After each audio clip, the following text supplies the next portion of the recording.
I'm heading down the pit lane of Phillip Island Grand Prix circuit in my turbocharged Mazda MX-5, and I'm about to do something that I have never done before.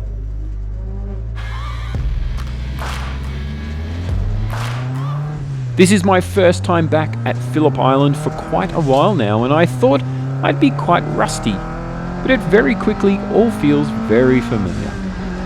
This is a pretty special circuit. It's really high speed, but it flows beautifully. And sure, the high speed probably doesn't lean itself towards being complementary to an MX-5, but my car is not exactly a normal MX-5. You see, I bought this car over 10 years ago. It was a Japanese import that the previous owner had brought into Australia direct from Japan. Because it was an import, and due to the laws here in Australia, it was never going to be legally registerable to drive on public roads. The owner that had it before me was purely trying to scrap it, pull it apart, strip it for parts. So I bought it and I put it back together and gave it a second wind. I turned it into something special. I feel like I saved it. I've had people say that I've wrecked the MX-5 or I've turned it into something that it shouldn't be. But in my view, I brought the car back from the grave. I made it something super unique. And you know what? I don't care what other people think, because it's my car and I made it for me, the way I like it. I didn't make it for anyone else. I'm not trying to please other people, and I have nobody to answer to here. So if they don't like it, that's their problem. Anyway, on to this Outlap. I'm navigating through a little bit of traffic here, trying to find my spot between the Porsches and the Beamers. And honestly, it's really cool to be out here with these cars. There's some really nice looking, fast looking race cars here, and I'm kind of going toe to toe with them.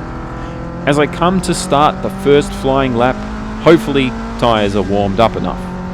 I cross the start finish line and my Outlap is a 2 minute 2 seconds. There was a time back in the day when I was doing that sort of lap time, trying to drive flat chat in a standard 1.6 Mazda MX-5. And yet these days, a 2 minute 2 is just a slow outlap in this car. Now, arriving at turn 2, there's a plethora of spicy things in front of me. Some sort of cool looking BMW M2 race car to my right here, a Lotus Elise just in front of me, and I can take him on the inside here. Seems I've got a little bit more straight line speed than the Elise, thankfully. And then there's these two pretty sprightly looking cars in front. One is what I believe is a Cayman GT4, and then the other is a 911 Cup car ahead. I kind of go steaming straight past them. I'm assuming they were still taking it easy on the outlaps, but to be honest, it was nice to go past them fast and come into turn 4 here. Now I've got a reasonably new set of tyres on the car, which is definitely going to help me today to get a bit of a nicer, more consistent lap time. But let's just see how well I can get this guy hooked up. It's always tough at Phillip Island to get a good, clean, consistent lap. Between traffic and just my lack of skill as a driver, it's hard to get that perfect lap. I don't drive enough. I'm barely driving even once a month at the track, and that's just not enough to become consistent. But anyway, it's time to start my second hot lap. I come around the final corner and there's a huge G-load through my neck as I come through here. I ride to the curb on the exit and then down the main straight. Ahead of me is the ocean as I clock a 1 minute 42. About a half a second off my PB. Not bad for an outlap with traffic. I hit the very high speed turn 1. A late brake and turn into this corner, hit the ripple strip on the right hand side and try to keep as much speed as possible. The car moves out to the left and then it's quickly braking down into turn 2. I drop it down to 4th gear, move out towards the middle of the track and then try to bring the car back around for the second apex. Put the power down and then ride out to the right hand side curb down towards turn 3, which is full throttle, but it is on the edge for this car. Then it's quickly down to the braking zone into turn 4. A long right 180 degree right-hander. I use the full width of the track and a bit of a slide there and then it's into Siberia. I brake a little bit deep here, but still get to bring the car back around into the apex on the inside and then out to the curb on the right hand side. then now it's just a full throttle run through this left and right section of corners. A little bit of a moment to breathe before I brake uphill here, and this is a tricky corner because I've got to kind of brake into it at fast speed, and it's an uphill section that then crests. Next, it's braking downhill for what is the slowest corner of the track, the tight right-hander, and I head back up the hill before short shifting and feathering the throttle a little bit here to contain the slide, and it's back to full throttle, approaching the final corner. Stay out wide and then bring the car to the left. Try to hit the curb on the apex, but a little bit wide this time. The front splitter is grinding its way through the tarmac here. A little kiss of the rev limiter there, and I cross the line, and it's a 1 minute 39.7, or at least that's what my timer says. But you know what? I haven't even noticed that time yet. Okay, let's do this all over again.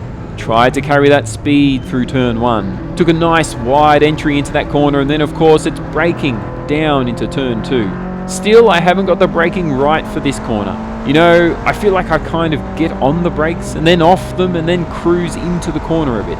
It's not an ideal way to do it, but I digress. It's a bit of a bumpy exit out of turn 2. Down through turn 3, and everything is looking good. Try to bring the car back to the left from the exit of turn 3. Nice kiss of the apex there, and then run out wide onto the tarmac that is the runoff of the turn 4 exit.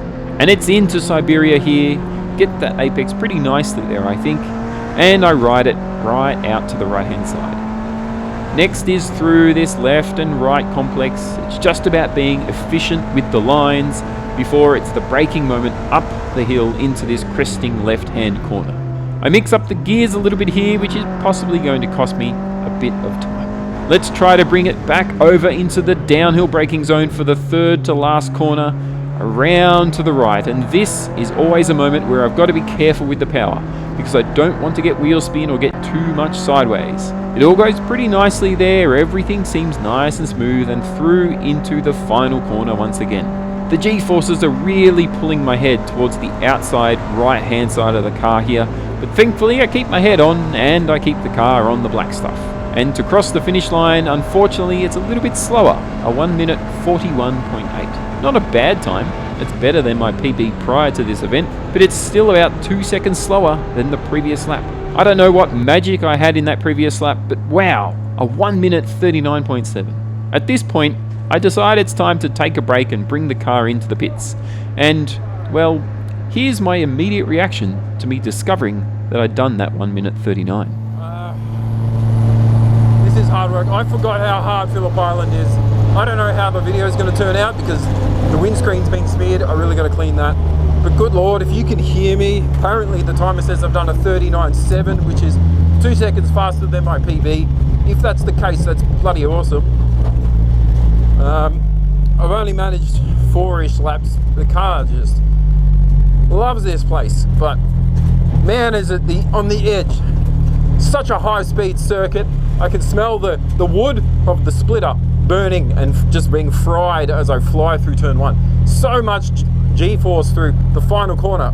It hurts the neck. What an insane circuit, and this car is just pretty wild. I can't imagine being a real race car driver in something like a 911 Cup car or a Formula 1 car. Those guys, they are physical, because this thing is pretty wild to drive out there. I am honestly cooked. Wow, that was hard work. Oh,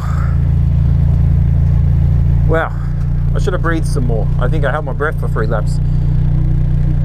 So I did, I think 4 laps. There might have been 3 fast ones and an outlap. And yeah, timer says 39.7. Previous best was like a 41.9, so we're 2.2 seconds ahead of that, if my math is correct. What an experience. Can highly recommend everyone get an MX-5. Wow.